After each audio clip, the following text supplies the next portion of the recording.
Hey everybody watching. Before I start the podcast, I'd like to give a super special shout out to all of our viewers who support us over on Patreon. Without your guys' support, it would be so much harder to make this kind of long-term content. If you're new and you like the content, consider going over and supporting us over on Patreon. Links down below. Anyways, with that being said, thank you everybody and enjoy the podcast. See ya!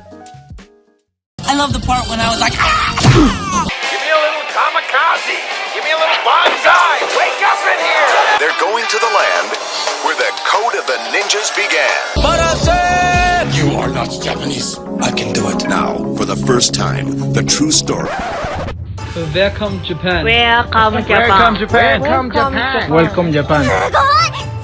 Welcome Japan. Welcome Japan. Welcome Japan! Welcome Japan! Welcome Japan! Welcome Japan!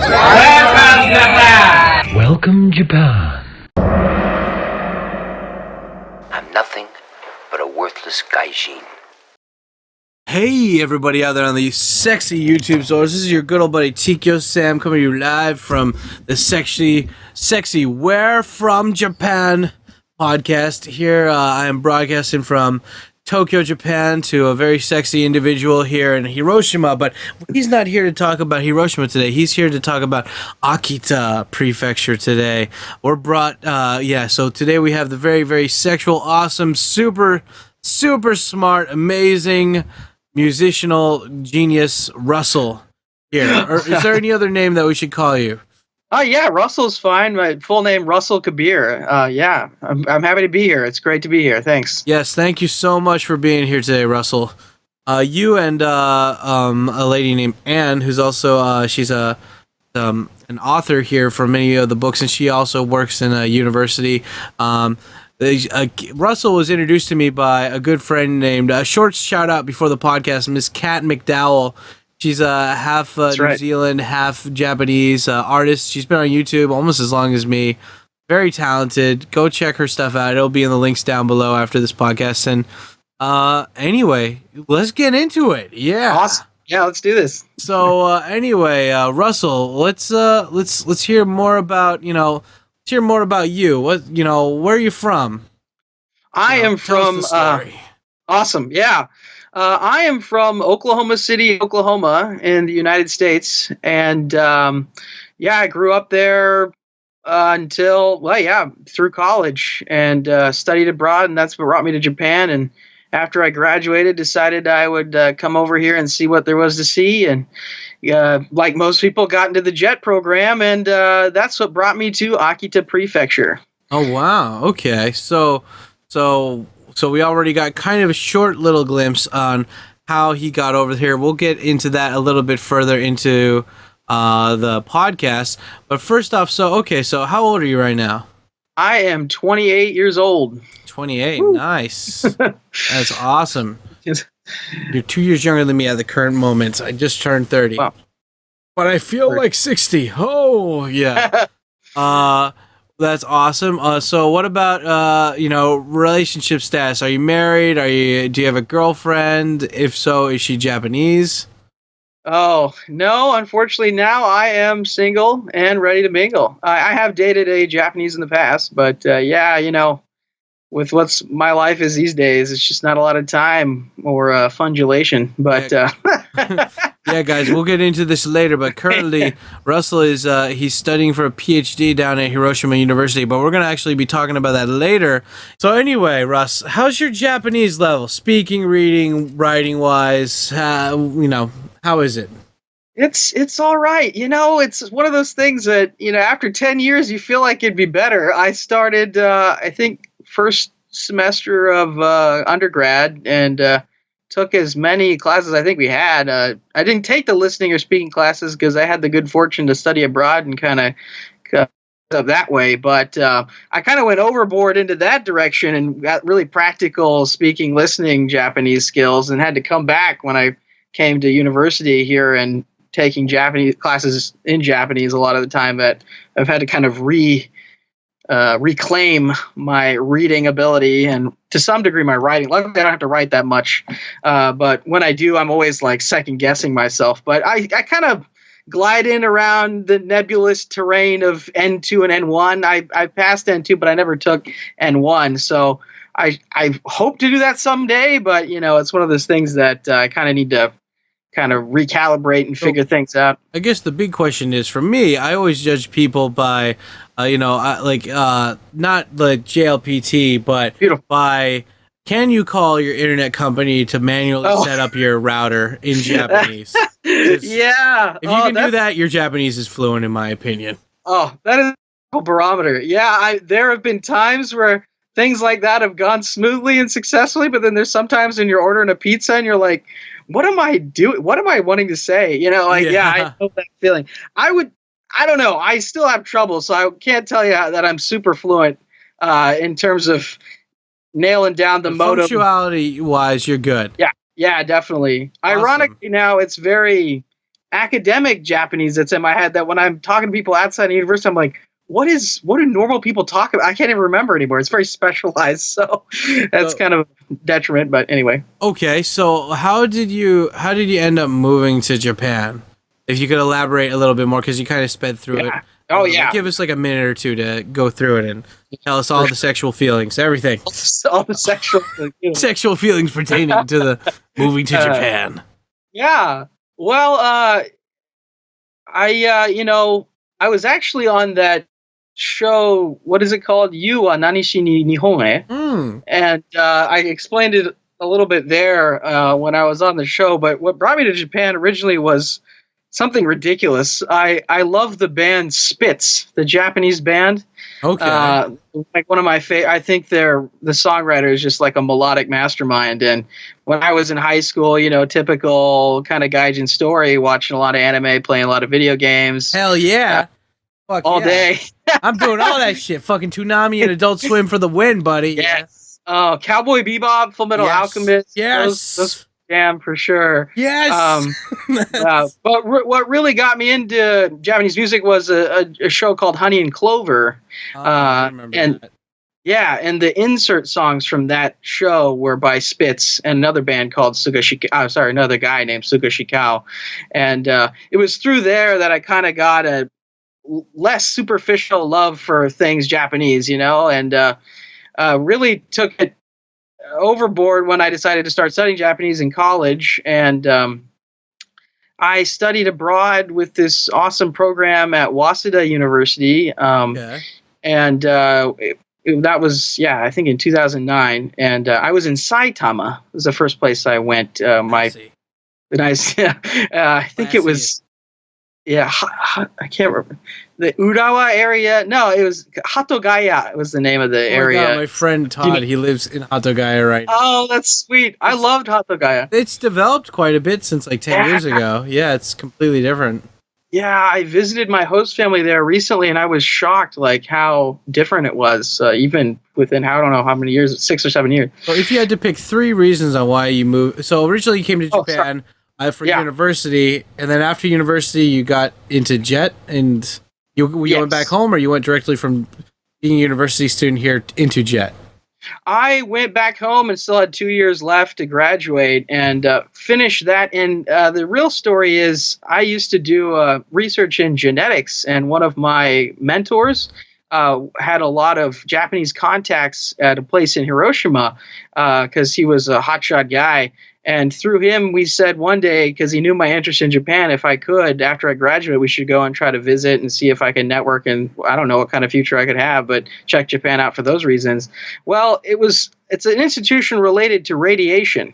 And after March 11, 2011, I was, at the time, the Japanese Student Association president of my university, and everyone came to me about making a philanthropy and a NPO for using our whole state of Oklahoma. So I basically made this NPO, and I don't know, in the process, really my love for Japan went, even further. And it was around that time where I thought, I should, check Japan out for professional reasons or personal reasons as well. And with more fervor than even I had as a student.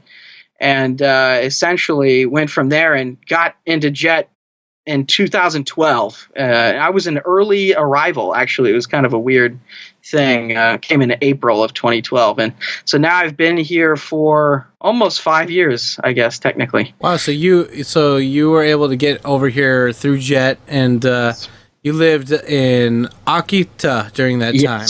But anyway, so three reasons you moved to Japan. One was because you really liked that band Spitz. What were two other reasons you had to give any? Two other reasons. Chicks, dogs, and grindage. Well, yeah, I don't know. Actually, it was more music, science, and I mean, God, I sound like such a nerd. But music, science. What's the third reason? I think Japanese values really appealed to me. It's a weird thing to say, but I loved how safe it is here. I loved being able to apply the knowledge I had of Japan and Japanese language. Everything seemed really great in that department. So I agree. That's awesome. Okay, so guys, we learned a little bit about Russell here. So why don't we get into the prefecture questions we have about wonderful Akita Prefecture. Now, if you guys don't know, Akita is located on the very, very far north. Is it the most northern prefecture, or is that Aomori? Aomori is the apart from Hokkaido, on Honshu itself, Aomori is just a little bit further north, but Akita is up for Tohoku region. Okay, and so we got let's ask. So you ended up getting there through the JET program, which a lot of people do.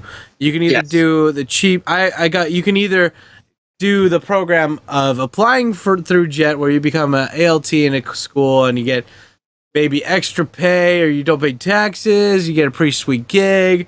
Maybe like people, they've been known for getting people to basically babysit and set up the whole thing for them. Or you're like me and you get rejected from JET and you just get a job at a normal dispatch company and have to do everything yourself. But it's okay because we both grow as people. Definitely. And I guess so. The first question I have though is, how long did you live in Akita for? Yeah, I lived there for 2 years and I believe 4 or 5 months, so about 2.5 years. Okay, and so what food is famous there? Let's start off with a little light question. What food is famous in Akita?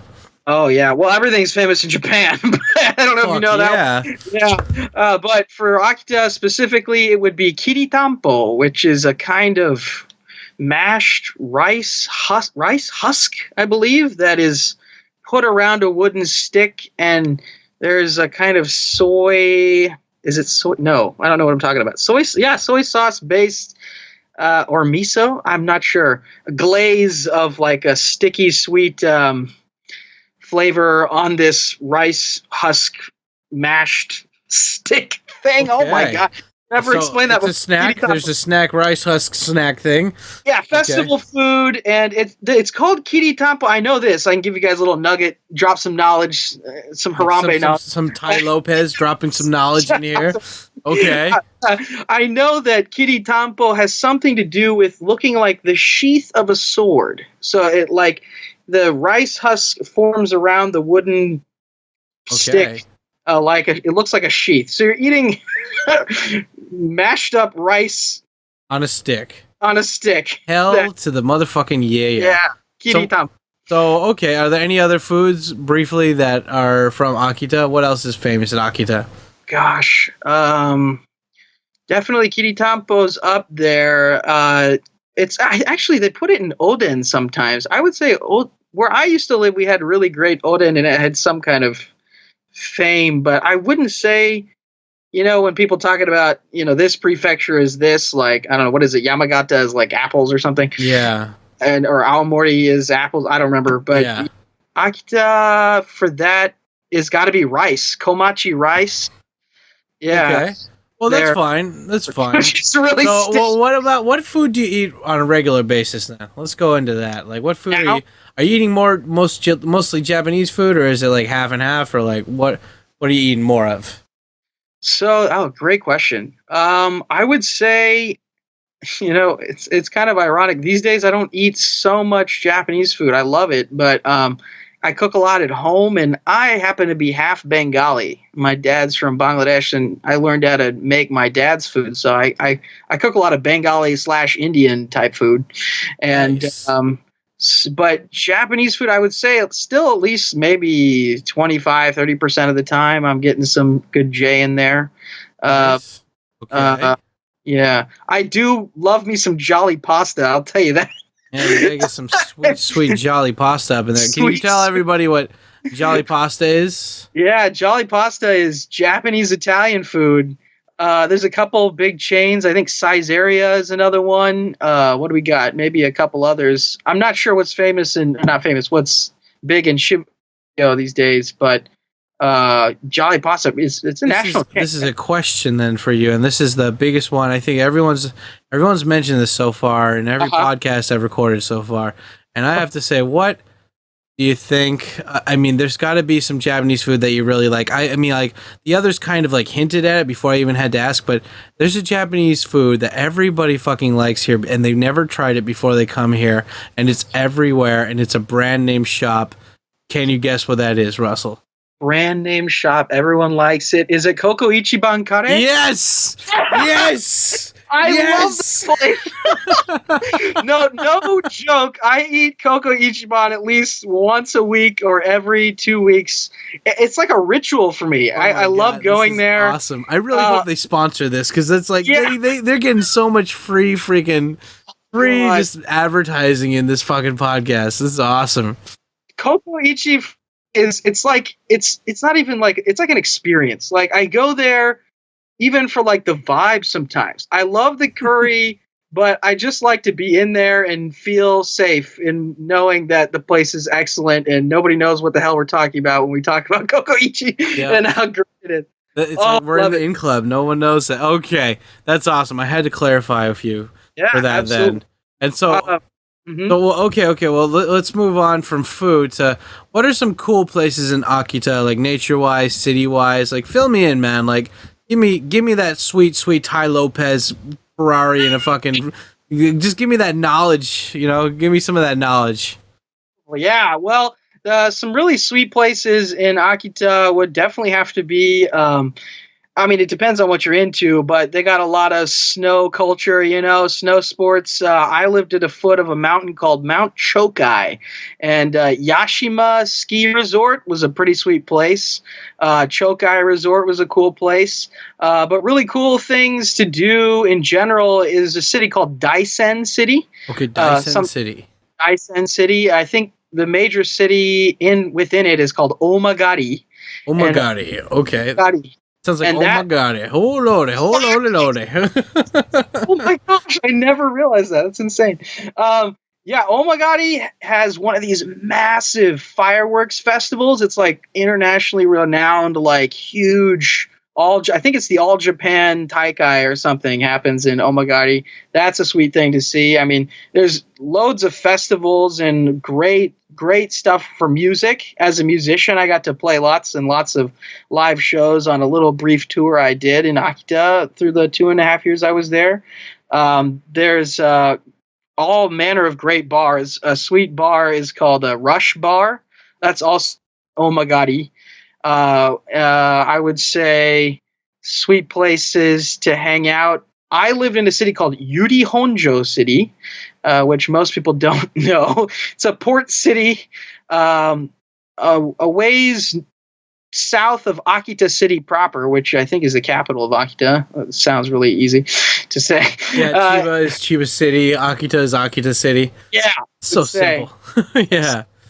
But north of Niigata and Yamagata, all that is this little town called Yuri Honjo. And in there, tons of great bars. I played at a bar that's a reggae-themed bar called Answer. Weird name for a bar, I guess. Answer. Answer the damn question, yes. Another one called Yaman, of course. There's a great one in there called Castaways. That's a cool place. Castaways was, I think, our kind of foreigner expat place. I love that place. There's a blues bar, again, in Daisen City called Crossroads, where they have, like, instruments lined on the walls, and you can just, you'll go there and the people that own the bar will play a show for you. Just get up on stage, and I mean, they're great musicians, and that was a pretty cool place. But yeah, there's a couple jazz bars. One's called Soul Note, kind of a piano vibe place. That was great. There's tons of music places and a lot of beautiful nature and mountains. Yeah, tons of mountains, beautiful nature. Mount Chokai is a coastal mountain, and I believe it's the second highest mountain in Tohoku. I think Mount Iwate might be taller, but Mount Chokai he's a beautiful one for sure. A lot of stuff to see. If you get to the top, you get to see the ocean from atop a mountain. It's pretty insane. If I'm going to Akita and like I just moved there, where's a good place to make friends? Where's a good place to like pick up chicks and be like, hey baby, you want to come down my ski resort? Oh yeah. I don't know. Oh yeah. Well, I guess I jumped the gun there. Basically, any of those places I was talking about, Rush Bar for sure. I feel like a lot of people met people there in terms of dating pool. Castaways, another really cool place where a lot of folks I personally know met the person they ended up marrying. There's another sweet new bar that I haven't been to, but a couple of my friends own, called Heaven's Dragon. And I think that's the kind of place where people kind of meet. That sounds cool. Pick up people, Heaven's Dragon. But I would say maybe any and all of the festivals in Akita. Akita is very much a festival culture year round. We had some really cool festivals in every town you can think of. One of them being the Namahage Festival. And for folks who don't know what a Namahage is, imagine scary Santa Claus that has a demon face. Well, he's not really Santa Claus. He's more like, what's that German? Krampus. Krampus. Yeah, he's kind of, they're kind of Krampus-esque to me in a way, because their whole purpose is to scare children into being good on this festival. So parents bring their kids and they make this giant bonfire, and these dudes dressed in these really ornate demon masks play taikos really loud. And as they're doing it, you just, in the cold, in the snow, they go, rah, rah, or whatever. And, are you not entertained? It's like Namahage. It's crazy. They all just turn into Bane, and they're just like, yeah. You think you're Akitan? I was born in the Akita, raised in the Akita. Yes, exactly. What is it? The Great Bane, let the games begin, or whatever it is. Yeah, I mean, that's kind of how they feel. They're really Bane-esque for sure. There's a great Namahage Rock Festival. I got to see some sweet bands. Heard of Orange Range? Orange Range. Flow performed their Flow, some anime good song. Yeah. Maximum the Hormone. Oh God. That's insane. I was trying not to suffocate in the mosh pit. Well, Maximum the Hormone. Yeah, guys, if you don't know Maximum the Hormone, they did the soundtrack for the Death Note, I believe. Death Note, and they also did the Frieza song too, right? I think in the old days they did the Bleach song. No, I don't know. It was Death Note for sure. Yeah, Death Note. Yeah, so there's a lot of cool events happening in Akita then. Yeah. So tell me then. So that's you pick up chicks in bars pretty much is what you're saying. There's not a lot of other and events and festivals. Okay. Yes.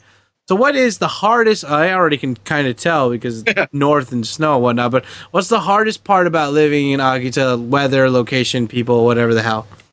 Absolutely. I mentioned all that stuff about bars. The interesting thing is, I think Akita has like the highest number. Well, I know they have the highest number per capita of hair salons, but I wouldn't be surprised if it was bars as well, because so many people. I mean, it can get bleak in that winter. One of my friends from there, speaking of having a lady friend or a boyfriend, it was one of those things where no matter who you are, you want to have a honey for the winter, is what he would say. Oh man, it was 4 or 5 months of snow where I lived, and the snow plows come every day, but you got to do a little bit of plowing yourself, which is ironic because my name in Japanese, Nasiru Sha, literally means snowplow.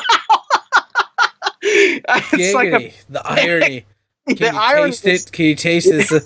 Got hit with a nice hot slab of irony right there. Oh yeah, it tasted irony too. Yeah, I'll tell you for sure. Yeah. Oh gosh. So definitely the snow is one of the the worst thing about living there, probably. Yeah, I mean, I loved it at first, and then I didn't grow up with that much snow culture, so it takes a lot out of you to handle. And I can tell you a fun story. For example, for whatever reason in Hokkaido they have central heat air, right? Like, it's more of a thing there, but in a lot of Japan, not a thing because people's houses are not properly insulated. I don't know why. Why is it like in the north proper insulation?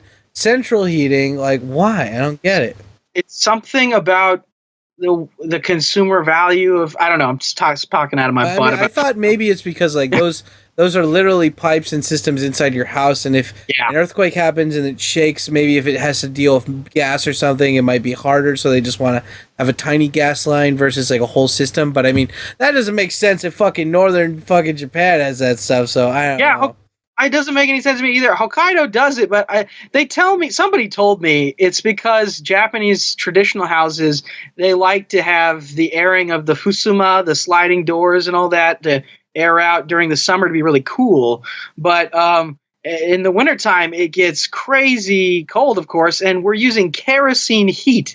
And this kerosene heat, I mean, one day I woke up and I couldn't figure out why my hands were so dry that they were like, bleeding in my palms. Yeah. And I was like WebMDing like a maniac and like going full cyberchondria, like, whoa, what's wrong with me? And then WebMD's like, you have like multiple sclerosis or something. I'm like, oh my God, no. It was just that the air was so dry in my room from heating it with that kerosene all the time. You got to be on your kerosene game all the time living in Akita. I got to tell you, that was a tough thing. But I would say also the lack of sunlight. Yeah. Living at the foot of a mountain, like it gets real cloudy, foggy with even the snow, and you're nestled in mountains. So by the time the sun gets over them, you're like, oh, I understand why people worship, the sun god Amaterasu. It was definitely that. I never took that into account. That is a serious thing. Yeah, dude. Like this. Wow. Yeah. I mean, I used to not give two fucks about the snow, or the sun. But it's like this last, the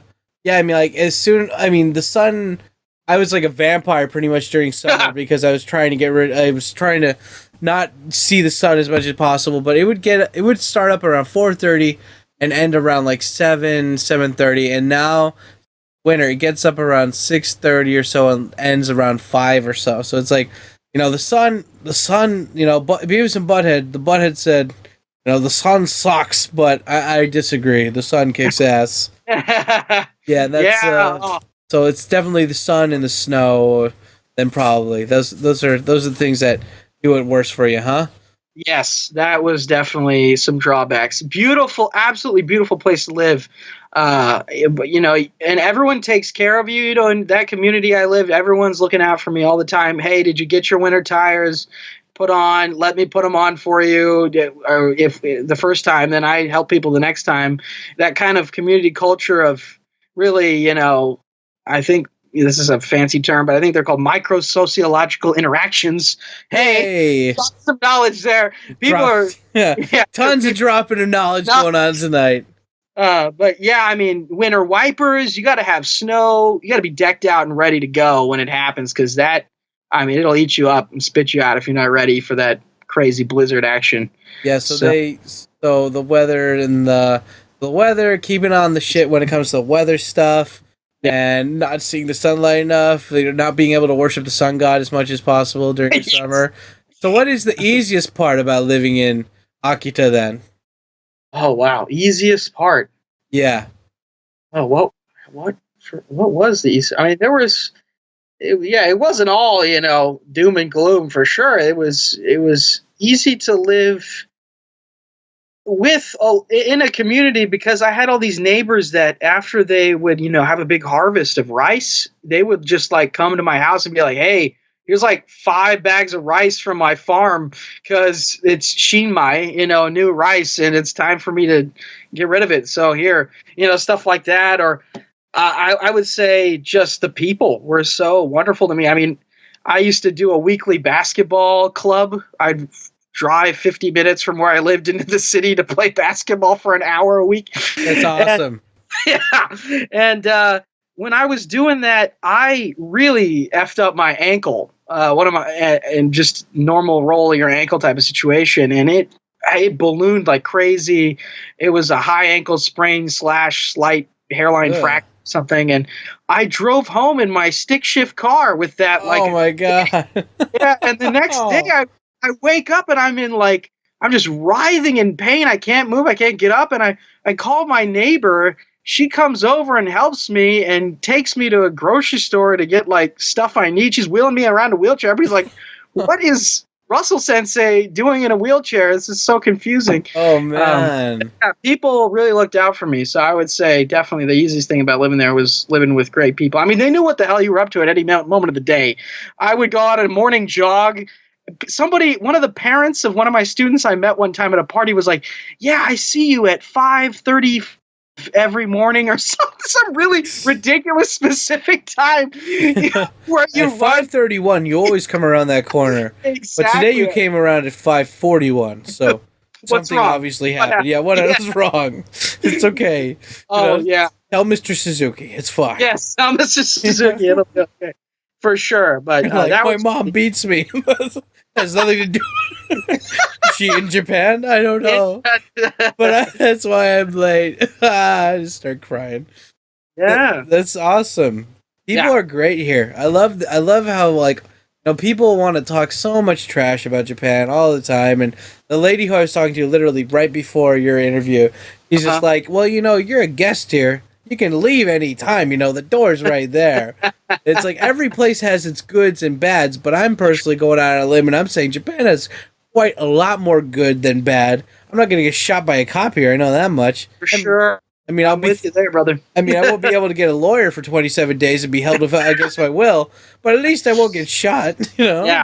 That's a plus. But I mean, it's like you got to take the good or the bad, but definitely one of the best things about Japan is that right there, just like, hey, you screwed up your ankle. It's okay. I'm not doing anything. It's like 5:30 on a Thursday. Let's go and do this. Yeah, exactly. I mean, she took me to a clinic and she was like, okay, this clinic is better than that clinic for you effing up your ankle. Like, this is the one to go. I'm like, wow, thank God. I don't have anyone. I'm out here, we out here. My ankle, yeah, we out here over here. I'm just kidding. We ain't even break ankles. I'm here with my lady Mizuki. What's up, baby? Yeah, we got some broken ankles up in this bitch. Exactly. So if I was gonna come to Akita and like you're still living there and I'm there for like 3 days, it could be summer, winter, whatever. You pick the season. Where would you take me? Where are we going? What are we gonna do? Yeah, I would take you to one of my favorite spots. I mean, it's a little serene, but it's a waterfall where they did some filming for some Japanese movies. I don't remember right now, but what the name of it was. But it's called Hottai no Taki. Hottai no Taki. I don't know. It's not. It doesn't have the Taki, the intonation. Yeah. Taki. Yeah. I think Taki. Hottai no Taki. I don't know. Okay. Something like that. And God, it is beautiful all times of the year. It's just a really big waterfall thing with this river, and you can eat some food at this, hand-built cabin and where they do that, and you just kind of hang out and vibe out, peace out. And I used to ride there on a little 50cc Honda Zoomer scooter, and it was just like paradise going through the mountains. But I would take you there. I would take you to, if you're into onsen culture, they have onsen culture there. I didn't personally imbibe that much in it, but I know that I could, appeal to your appetite if you had one for that. Like I said, a lot of sake. Akita is known for all kinds of that goodness. The festivals are on point. Kanto Matsuri is this crazy harvest festival where they hold up just gobs of lanterns. I've seen that. They have it's like a samurai blue lit like paper like lantern or something. It's like 3 stories tall or whatever. Yes, holding it up. Exactly. Many stories tall. They have the names of whoever's in charge of that lantern as sponsors and all kinds of stuff, and they do that. I would also take you to see, if you came in spring, blossoms in Kakuno Date, which is a Cherry blossoms in Kakuro Date. Okay. Kakuno Date. Yeah, they are choice, man. They're excellent. It is a samurai town, Kakuno Date.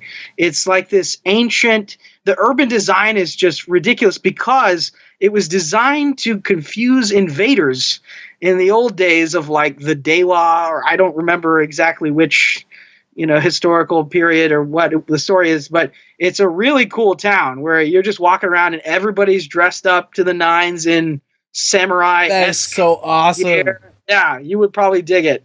Kakuno Date for sure. Okay, and where are we going to eat? Where are we going? Where are we going to eat? I want to go local. Don't take me to Coco's. I can go get Coco's down the street here. Yeah, for sure. As an aside, I'll give you a little bit of vibe just to let you know how far out in the woods I was. It took me 2 hours to drive to where there was a Coco's. Oh, man. Yeah. You didn't have Coco's on tap like I do. Yeah, and I could eat it. I would get there and it was just nectar to me. It was so worth it. Now I live right next to one and they have student prices. Oh my God. Blow your mind. Anyway. About it. Yeah. Yeah. Going off on Coco's again. The love is too strong. Yes. Where am I taking you? I am gotta take you. Oh man, it's been a while now. Let's see. Well, why don't we do this? Because this leads us into the next question, which is, Okay. where was your local hangout? If you weren't at home or weren't at work, where would you go to chill? One of the guys in Nagano said he'd go to Starbucks to study and then hit on chicks. Where would you go? That's a thing. For me now, it's Tully's for sure. But for then, I would say, I live so far from anything. Probably the cultural center, the Yuri Honjo Cultural Center, is this. It's architecturally a really interesting looking place. It's got all kinds of events going on for traditional Japanese culture, concerts of random, hotshot guys and stuff too, of course. Yeah. But they got some pretty good food in there as well. But in terms of real food, I am drawing the worst blank right now. But pretty much any kind of ryokan, if we hooked you up with a ryokan, you're going to get some premium washoku, man, like some hella good Japanese food for sure. I don't know how much you're into that, but if not, any kind of ramen. This is weird. People don't think of Akita and ramen, but I live in Hiroshima now, and I prefer Akita's ramen. I loved it. I still love it here too, but holy cow, if it wasn't excellent back in Akita. Some miso, man. I don't know if are you a miso guy? Dude, I'm an anything ramen guy. You know what I mean? These rolls under the chin they are my trophies, man. These are ramen trophies here. Yeah, well then in that case, yeah, we definitely need to get some ramen, I feel like. I don't know. I would be my guess for sure. Okay, so you're saying cultural center is local hangout, and if we're going somewhere, we're going to go get some baller ass ramen. Okay, For sure. Awesome. Now this leads us into the fun part, which probably everybody's waiting for each one of these podcasts. Is I want you to share with me some fun stories from you being in Akita. As a person who works in Japan, you have those really crazy end of the year Bonenkai type of feast meetings with your faculty or your fellow coworkers or whoever, right? Those are pretty big deal. I would say one night coming home from, well, not coming home, I was 50 minutes away from my home by car in a place where we had gone to have one of those really fancy dinners, Enkai type of vibe, a lot of feasting going on and, frivolity and reverie. And as I'm looking for my friend's house where I'm supposed to stay the night, I hadn't lived in Akita that long. I didn't have my bearings. I'm using my trusty Google Maps on my then, I think, Samsung Galaxy S2 phone. Sorry for the shout out. I don't think they're sponsoring the podcast, are they? Exploding phones. You get one. I get one. We all get one. Yeah. Some kind of Android phone. And I'm walking around. I'm really trying my best to find my friend's house. And it's snowing. And I'm outside. And it's maybe 1 o'clock in the morning. And I, at that time, am wearing like a full-on like wool trench coat looking thing because it's cold. And I got this goatee and this mad hair, and I just look like a Yankee boy up to no good. And I'm just, strolling about on the streets, and I'm using my phone. I'm like, okay, I can do this. 3% on the battery. I'm okay. And as I make a wrong turn, some kind of jingle happens, right? And that phone toast. And I am just in the wilderness. It is dead silent. It's just snowing. There's no cars. I'm in a busy, what would otherwise be a busy neighborhood, but at 1 a.m. in the morning, nothing happening. And so I get to a major road and I just start walking in the direction I think I'm supposed to go. And somebody pulls over their car and honks at me a few times. And, you know, the lights are beaming. I can't see who it is. Some people get out of the car. Say, get in the car. And I'm like, no time to explain. Get in the car. Yeah, basically, like, I don't know what they thought I was doing, but I was like, okay. I don't know why at the time. I was like, okay. A random stranger. Well, yeah, I looked at them in the face like, they look so familiar. Why do they know me? Like, they said my name. That's when I was like, okay, I can get in the car. They said my name. And I get in this car and, you know, life is whizzing past and I'm going, where am I? I'm in a car. How did I get here? Where am I going? And I start talking to the people in the front seat. I'm like, wait a minute. Do I know you guys? And they're like, yeah. You know, you play at our jazz bar. We're the owners of the jazz bar that we know you. I'm like, oh my God, it's you guys. Thank goodness. They take me to their house and I stay the night and everything works out fine. I charge my phone and tell my friend I need to stay the night. Some people who recognize me off the street let me. That's an awesome story. Yeah, so that was that was the story for me for sure. That is awesome. I'm glad. Don't you love things like stories like that where it's just like I was doing something, Japanese people were like really weird and like just like it was just out of the blue, serendipitous, and then all of a sudden, okay, well, it's funny. It's like on Seinfeld when he's like Lane throws the $20 out the window and he's like, I break even all the time, and then he like goes in his jacket and he finds another $20. It's like so great when you just break even there. That's awesome. Exactly. I definitely broke even. I mean, the weird thing about it even further for me was just, I mean, I implicitly knew who they were, but it wasn't off the tongue. It was one of those, they're a familiar face in the community. You'd seen them, but you couldn't put you couldn't At put nighttime, your thumb down on it. Yeah, I didn't know what that was. And until they explained it, I was like, oh, yeah, wow. Yeah, you guys. They really helped me out. So shout out to them, sweet people. Hey, shout out to the jazz owner. Yeah, buddy. Yeah. Tons of shout outs. Can we get some hype in the chat? Yeah. Yeah, for sure. I have this one about the first time I went snowboarding at that ski resort I was telling you about, Yashima Skijo. And being from Oklahoma, there are no mountains. We have one mountain. It's not a mountain. It's a hill of rocks. But it's got no snow or anything. And you go bouldering or whatever it's called. Coming to Akita, I definitely wanted to get my feet wet in something, ski or snowboard in some capacity. And I went for my school's snowboarding, snow school type of day on the weekend or something where we all got to learn about how to, snowboard or ski or something. And being a first timer and someone who kind of skateboarded growing up, I was like, maybe it's not too bad. I'll be fine, whatever. And, I roll up in this thing. I'm wearing like jeans. Like, first of all, I didn't have any like snow pants. Yeah. And I'm getting owned by how cold it is because it's like wet cold, obviously, because it's fresh powder snow, great snow. And I get up this mountain for the first time and I'm thinking, okay, there's going to be some kind of like small area where we practice. And on these little tiny hills, I'll get a groove and then I'll be able to go do something incrementally.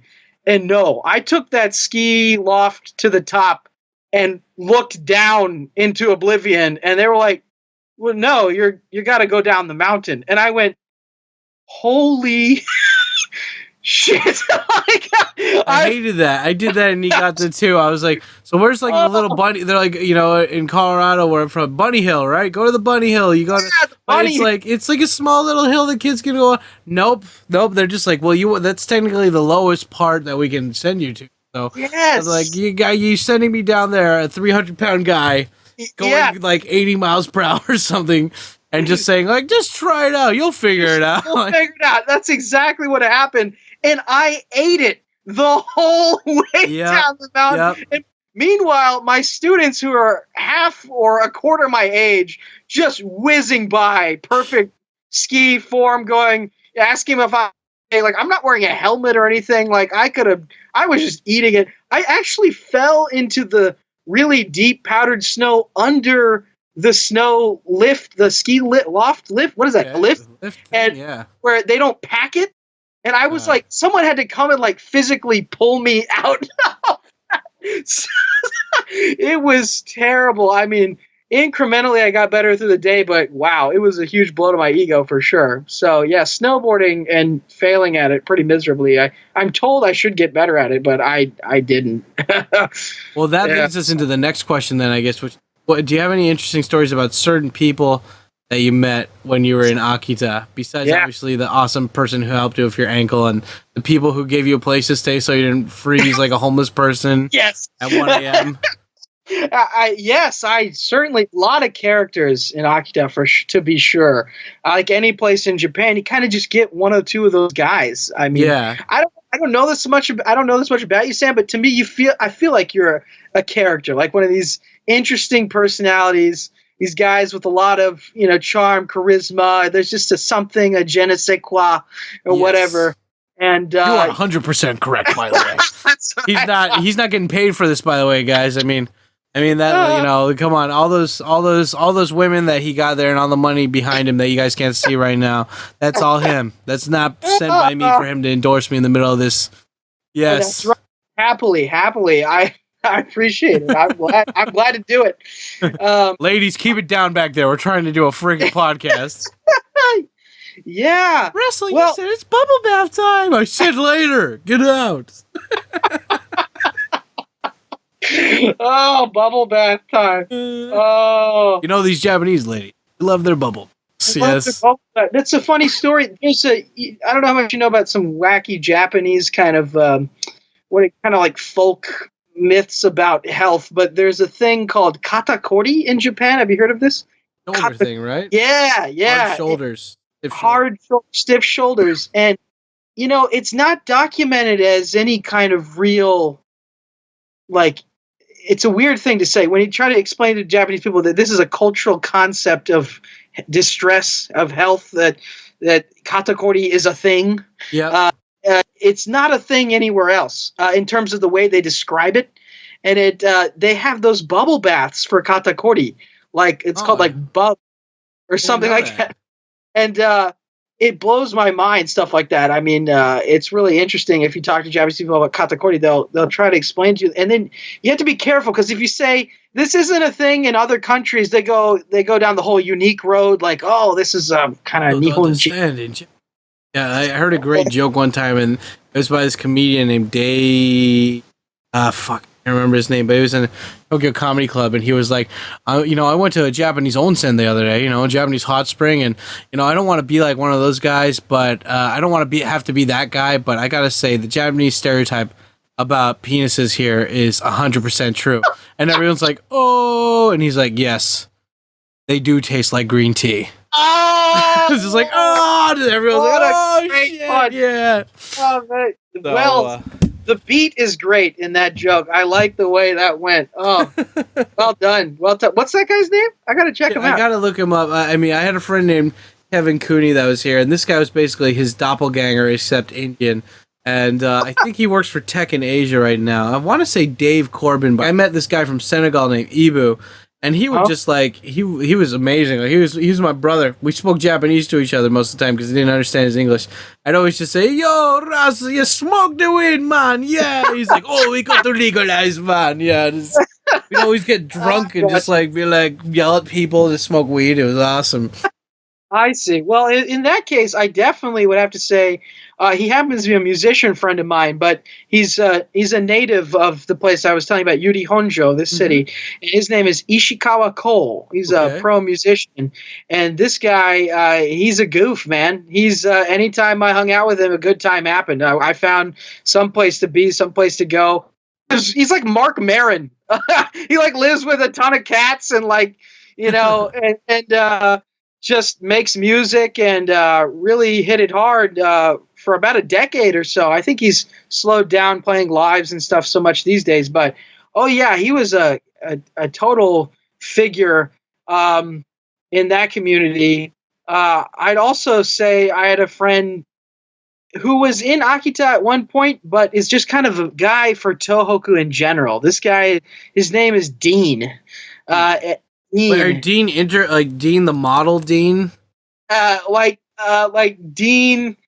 I don't know how to explain Dean. He's skinny. He's a model. No, big guy. Guy. He would do sumo. We had like this yearly sumo tournament thing, and he would do sumo. And yeah, he's a fixture in the Tohoku community among foreigners in Japan for sure. Dean was a lovely guy, hilarious, wacky personality across the board. I can't think of any great stories off the tongue, but he knows everyone. One of those kind of keystone type of dudes for sure.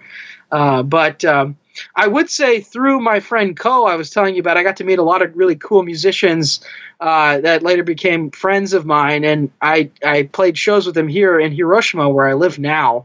And together, we went on one really interesting adventure in Hiroshima that I can tell you a little bit about because it's just so weird. Yeah. It's a tradition in rural Hiroshima, a place called Miyoshi. Okay. Miyoshi, where they have this festival called Ukai. And I went Ukai. And Ukai has something to do with like either the name of the bird or the fish that's involved in this scenario, which I'll get to. But I went there with my friend Ko and his friend Junpei Shina, who is the older brother of Shina Rigo, the famous Tokyo Jihen band fame lady, and her older brother is a jazz musician, famous jazz musician in Japan. He's amazing. Junpei Shina, check him out. Okay. And he and I and Ko went to this thing called Ukai, where we were on these boats that were hand built by a dude we knew in that community. And we ride in these boats while these other guys in a very traditional Japanese garb mush these geese-type birds to fetch fish out of the water, and then out of their throat, they kind of yank their throat to pull the fish out of the bird's mouth, and everyone eats that fish. I saw that on like a YouTube video or something. Yeah, like the old guys, birds, get the bird, make the bird be bulimic and throw it up. The bird has to lose 20 pounds or else Brad will never go to prom with the bird. I know exactly. I know this scenario very well. Yes. It was the wackiest thing. I mean, I'm like, first of all, some dude I know built this boat. It was the craziest thing. That's pretty dope. And then we're like riding in it like this is the Alaskan, what's the Iditarod with like on a river with, like geese. And we're eating this fish, and the fish was actually good. I was shocked. It was really something. So anyway, that's not about Akita, but to let you know, for me, basically meeting anyone had to do with my life and music and any connections I could make there at live places to play and that happen to be bars and stuff like that. So yeah, I'm racking my brain for some really crazy character, but I would say probably another big guy was the guy that owns the bar Castaways. This guy has seen it all. He hooked us up, was always looking after us as well, but very stoic character behind the scenes, but was something else. And a guy, I just realized a great one. This guy, I wrote my next album. I haven't released it yet, but I wrote a 12-song album while I was in Akita. Okay. This studio I went to is a part of a Buddhist shrine called Sennenji Studio. Okay. And the guy that was my producer for this album is also like the vice, Buddhist priest of this temple. His name is Hideshi Arakawa. What a character this guy is. I mean, he went to study sound engineering and crazy Buddhist, not crazy, but, deep Buddhist stuff to be this, guy in his community that has to run this temple, Yeah. And, not something that you think would really always necessarily go together, but so it is a weird combination. That is, it's like somebody who's like, it's not as simple as like, hey, I work at a convenience store, I do music. That kind of makes sense, but I'm a vice vice like a priest. Buddhist. Yeah, Buddhist dude. Priest. Head priest. Like, I think his dad is the head priest or something, and he's like the next in line. I don't know what the story is, but yeah, they're in Nishime, Akita. I believe it's called Nishime. Yeah, or Nikaho, Nishime. That guy was a hoot. He played in a band that I would once in a while substitute guitar for when their guitars had to work. They played in a band with a guy that you may have heard of. You a fan of Sega games? Yes. Like school, like I think it's called Shining Force. I don't remember the name of. It wasn't like it a wasn't really the guy who sang the Daytona USA song, was it? No. Okay, because I love that guy. I actually friended him on Facebook. He didn't answer my messages yet. Well, this guy I'm about to tell you about, his name is Motoaki DJ. He goes by DJ.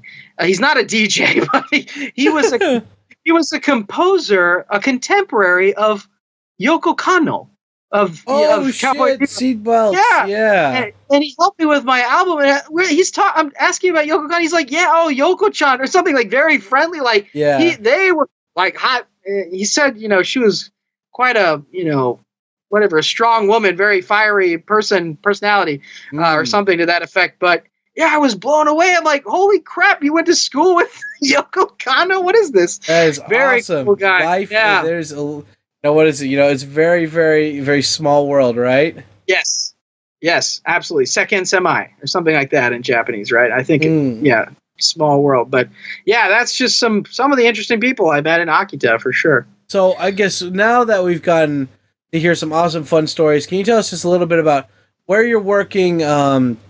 When you were working, I guess, because you're not working, you're studying right now in Hiroshima. When you were working in Akita, what was your what was work like? Was it good? Was it bad? And what was your commute like? Tell us all about that stuff. Got it, for sure. Yeah. Well, being out in the tiny town where I lived, which was tiny even for standards of the city called Yuri Honjo, people would be like, no, you don't live in Inaka, you live in like super Inaka. Yeah. And so my commute was about 25 minutes to my main school. On the JET program, you have a couple of schools. When I first came, I had 5. Yeah, and, wow. And 3 of them were elementary schools. 2 of them were one of them was within walking distance. But as you might know, in a lot of places in Tohoku, there's a phenomenon of something called gappe. People in general, the word gappe, I think, means just combining. But in this case, it was used for redistricting. So there's not enough people living in this area. Like, I taught 4th graders that had like 3 people at the school. Oh, yeah. Had to merge. Yeah. So we had a new elementary school that merged when I was there. And so I had less of a commute eventually. Yeah. But when I first came, it was a lot of this way and that way. About 25 minutes to one school. I would say, 20 minutes to one school, almost 30 minutes to another. And I was working, as an ALT, and I had actually spent 8 months or so as an ESL instructor. So I had some English as a second language experience. Okay. But coming from that into JET was quite different because, you don't have any control necessarily over what you're doing. But I had some great teachers that would work with me and kind of let me kind of, once a year have a Russell day where I could design a day to do stuff. So that was pretty sweet. I mean, they were really accommodating. The job was pretty good and pretty accommodating, and the commuting wasn't too bad. Generally, it's that god-awful saying for anything related to English teaching in Japan, every situation is different. But it depended on my school and who I was working with. There'd be some years, I guess I could say, where I had an amazing cast and crew, it felt like, when you're going to work. And by sheer will of their enthusiasm and greatness, you had a good time. But sometimes, they do those shuffling around teachers to make things not stagnant, and you'll be paired up and you're a little bit uncomfortable. And this one, it's kind of hard to work with, stuff like that. So, like anything, there's ups and downs with your coworkers. But overall, it was a good, positive, fun experience. I would say so for sure. It was great. Tough on your own. I think if you have a family or something, probably a little bit easier knowing you're not literally sunless in the snow. In the figurative and literal sense, yes. Yeah. Thinking you have multiple sclerosis from dry hands, so. Okay, so when you lived there, can you tell me about the place that you lived in? Like, what was it like? Was it good? Was it bad? Tell me the good, the bad. Describe the place for me, and then tell me how much the rent was too. Yeah. Well, I was one of the fortunate ones that got in for Jet to have a kind of subsidized situation. That is to say, I was a part of what I think is called teachers' residence or teacher housing for educational facilitators, people related to the school system. And so I lived in a really nice place that honestly my neighbors were a 3-person family, wife, a husband, and a kid, and they were doing okay, and it wasn't like a 10-gallon fish tank for them. Yeah. So for me, I was really stretching. I had a whole nother room to do stuff. I think it was about Joel. I think, is it Joel or Joel? Joel, yeah, Joel. Yeah, Joel, maybe Junie Joel. I'm not sure. Quite a lot of space. I had a big kitchen area, dedicated bathroom area. It was a pretty good living situation. Maybe Joe is too big. I don't know. But for one person, it was good. And it was about, because I was lucky and it was a little bit older, $150 a month, each month. $150 a month. Yeah, something like that. Holy I would Jesus. say, if I can remember correctly. I hope I'm not talking out of school. Literally, I am talking out of school. But and it was a good situation. That was one of the perks of living there for sure. If you're going to live in the Anaka, you want to have space and you want to be affordable. So yeah, was it cheap because you were in the countryside, or cheap because your school subsidized your housing or something? That's a great question. I think it's because the Board of Education owned the property in some capacity, and okay. I'm not exactly sure on that, to be honest. But I would say a combination of both. The government owned a building. It was good. Some kind of building. Yeah. So what? So we got to hear all kinds of hot, awesome, sexy related, awesome replies to all these different questions, guys. So I guess we only have 2 questions left, Russell, and the second to last one is: would you recommend somebody live in Akita for the first time they move to Japan? Why? Why not? Ooh, that is an excellent question. Yeah, first time living in Japan. Would I recommend it? If you're living in a more urban area, I of course loved my rural experience, but it was a very special kind of living. It's not necessarily translatable to what I would now consider where I live now, a more, like you said, being able to go and eat kokoichi down the street or whatever. Like, fucking love my kokoichi. Yeah, so would I recommend it? Yes and no. That's a cop-out. I can't do that, can I? Yes, because it's an incredibly beautiful place. I mean, there's just so much to see, so much to try, so much to experience, and it's a different kind of Japan than a lot of people are used to, depending on where you are, of course. But for the cities, I'd say get a little of that cookie cutter Japanese city situation, not in like super urban Tokai centers like Tokyo or Osaka or something, but more like, when you get out into like a place like Niigata or Yamagata or something where you kind of look at it and it's like, kind of like middle America has this kind of vibe of, hey, it's Michigan, but it looks like, Nebraska or something. Yeah. A little bit of that. Upstate New York, yeah. Yeah. In New York, for example. So I would say the positives, plenty to be had. So many festivals, events, excellent things to see and be a part of, especially if you have onsen culture or snow culture, water culture as well, because we're up against the sea in Akita. If you want to, you can get over there and have a lot of good stuff to happen. Surfing, fishing, deep sea fishing is a big deal there. They love it. They have a beautiful university as well called Akita International University. Their library is off the charts. It's one of those like top level in the world beautiful libraries. So that's kind of a dumb reason to visit Akita, but something to see. For the nose, Akita City itself, while there are things that I love about it, it is a nightmare in terms of driving through it.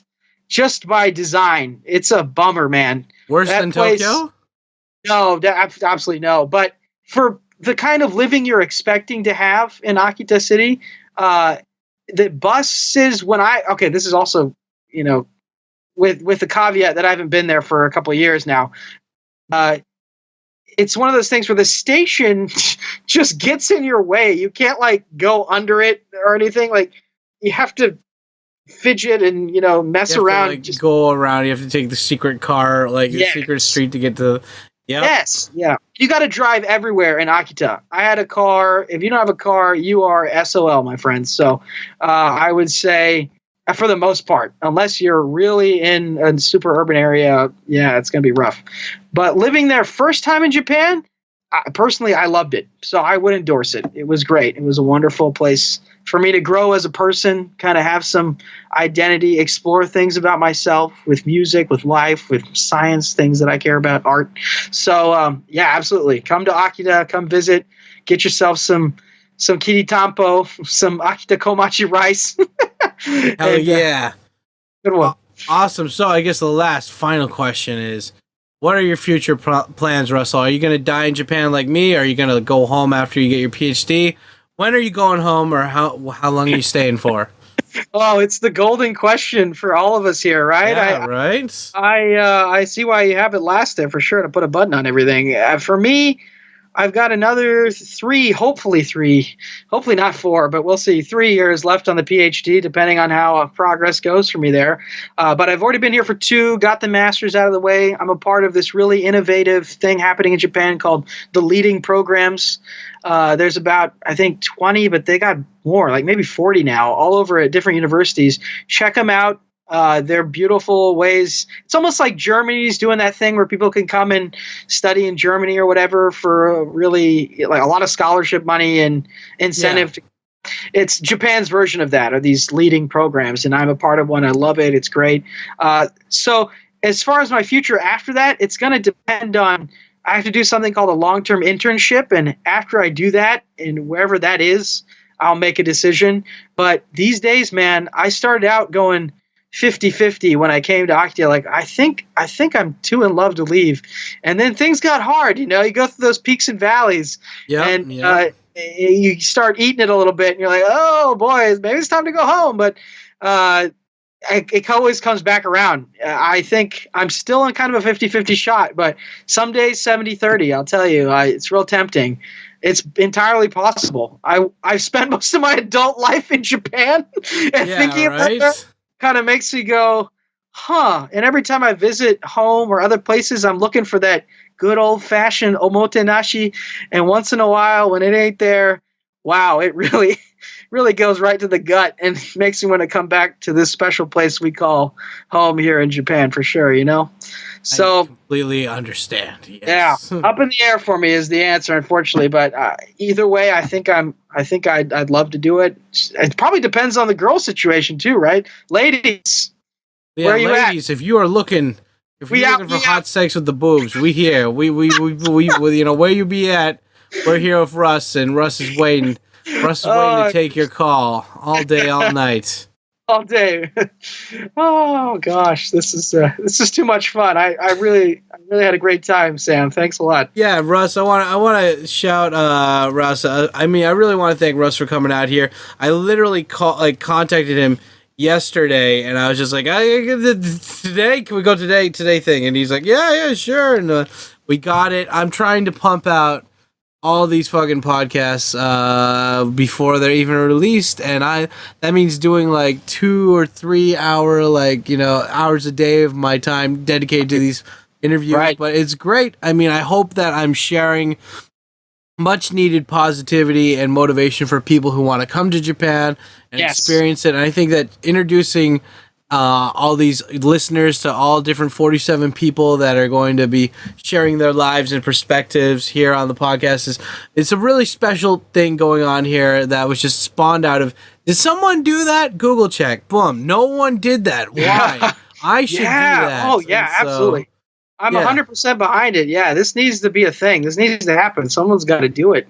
I'm so proud to be a representative for Akita in that way, because Osebuninate orimashita. They took care of me so hardcore. I got to give it back, you know? Yeah, So, right. So, yeah. Russ, this is your time. Well, this is the time of the podcast where I let you plug what you need to plug or what you want to plug for today's podcast. The floor is yours, man. Appreciate it. Yeah. So again, my name is Russell Kabir. You can find me on YouTube at Russell Kabir Music, as well as Facebook and Instagram under the same name, Russell Kabir Music. That's Russell with 2 S's, 2 L's, Kabir, Kabir. And I'm on Twitter at Russ Kabir Music. That one couldn't fit it, so I had to shorten the name there to Russ. But yeah, my channel is up on YouTube and my website. I am a cognitive scientist, disaster scholar, and musician here in Japan. If you're interested in any of those things, feel free to hit me up at russellkabir.com. It's been a pleasure, Sam. Thanks so much. Yeah, and thanks for coming on here, Russ. And Russ, can I get you to tell everybody to stay black? Stay black, everybody. Stay black. Stay black. Oh, yeah. Oh, yeah, buddy.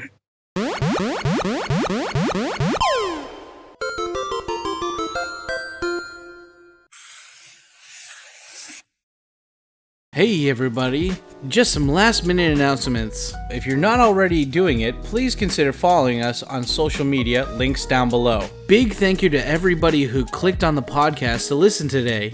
Do us a favor, and if you liked this podcast, help us grow by smashing that like button, subscribe bell to get notified when the new podcast comes out. Did you learn something new on today's podcast? Do you want to hear more? Which out of these 3 prefectures should we do a podcast on next? Let us know by emailing us at TkyoSam@gmail.com. If you are listening to this in your car and you want to conserve your phone data, consider following us on the other podcast platforms. We are currently on iTunes, Spotify, and SoundCloud. Links down below. Like always, this wouldn't be a TkyoSam production without giving a special sweet thank you / shout out to all of the TkyoSam fam who support us over on patreon.com/TkyoSam. Without your support, this podcast would be much harder to produce. Thank you all so much for the support. That's it for this month's Prefecture podcast. What did you think of it? Good, bad? Let us know in the comment section down below. Finally, we are always looking for new people to interview on this podcast.